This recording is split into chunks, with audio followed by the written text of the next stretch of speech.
Kamu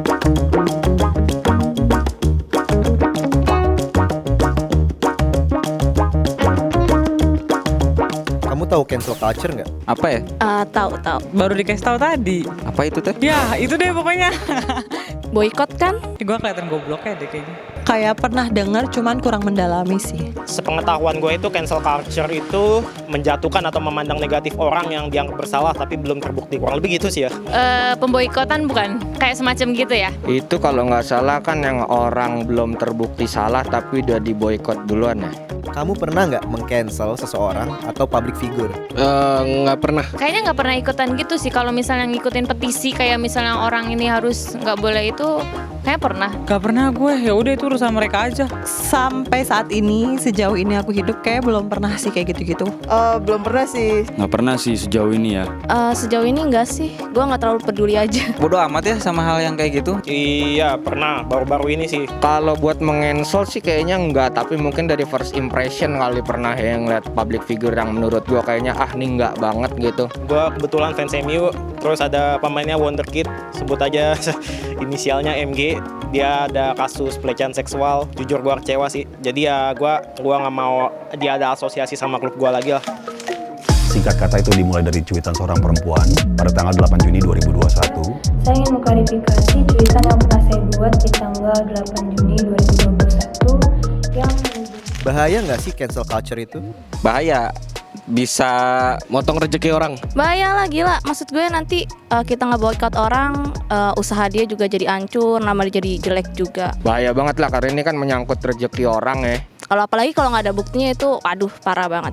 Pintu rezeki orang lu tutup padahal dia belum tentu bersalah. Kita menjudge tanpa kejelasan yang sebetulnya gitu ya. Tergantung, kalau misalnya si pihak yang di-cancel ini memang sangat Berdampak buruk gitu. Karena kan public figure itu kan pasti diikuti masyarakat lah ya. kalau misalnya itu emang fix dan benar 100% emang salah dan emang harus dihukum, ya udah. Kalau menurut gue setuju aja.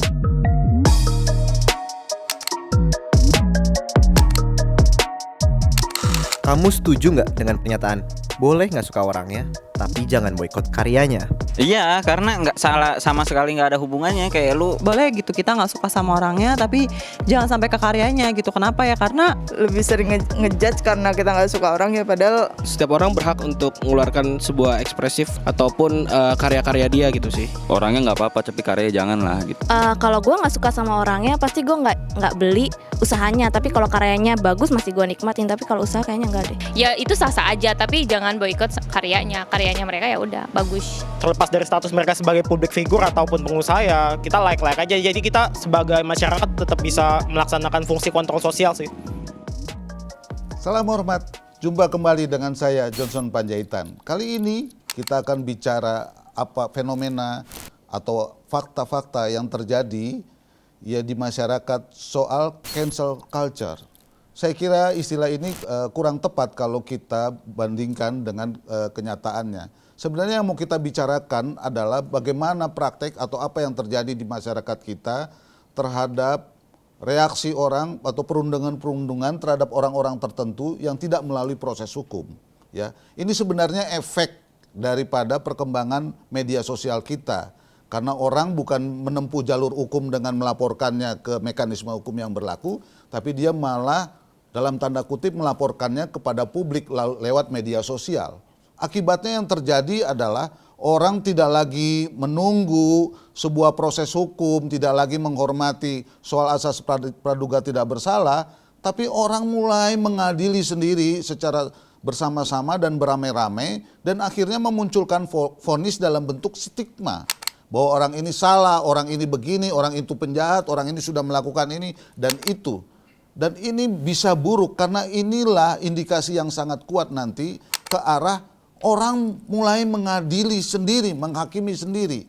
Jadi bukan lagi menghakimi diri sendiri dengan orang nangkep maling kemudian mengeroyoknya dan menggebuknya sampai mati.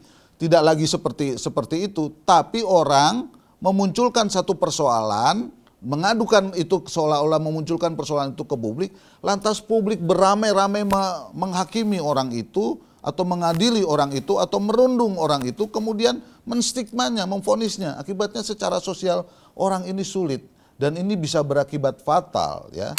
Dan yang paling penting juga bisa merusak budaya hukum kita yang akhirnya tidak menghormati pengadilan sampai putusan pengadilan itu jelas bagaimana vonisnya, tapi orang sudah membuat vonis sendiri dengan menstigma. Yang lebih jauh, yang lebih parah adalah orang beramai-ramai lewat media sosial saling mengajak untuk melakukan boikot. Yang kalau kita bicara pada tingkat politik, budaya politik kita, ini sangat berbahaya. Karena inilah bibit-bibit perlawanan yang bisa memunculkan civil disobedience. Misalnya karena ketidaksukaan kemudian terjadi pengorganisasian terhadap Dirjen Pajak. Orang jadi nggak mau bayar pajak karena pajak begini, pajak begitu ya. Jangan kita biarkan munculnya budaya-budaya baru yang negatif akibat dari perkembangan media sosial atau perkembangan dari IT yang seharusnya membantu kita menjadi hidup lebih beradab dan berbudaya dan mencintai keadilan, tapi sekarang malah memunculkan budaya-budaya cancel culture seperti ini yang bisa mengadili orang tanpa lewat proses hukum dan menghormati harkat dan martabat orang. Jadi saya kira mari kita coba sama-sama belajar dan mari kita dorong agar negara ini mengeluarkan regulasi-regulasi dan juga yang paling penting menurut saya etika.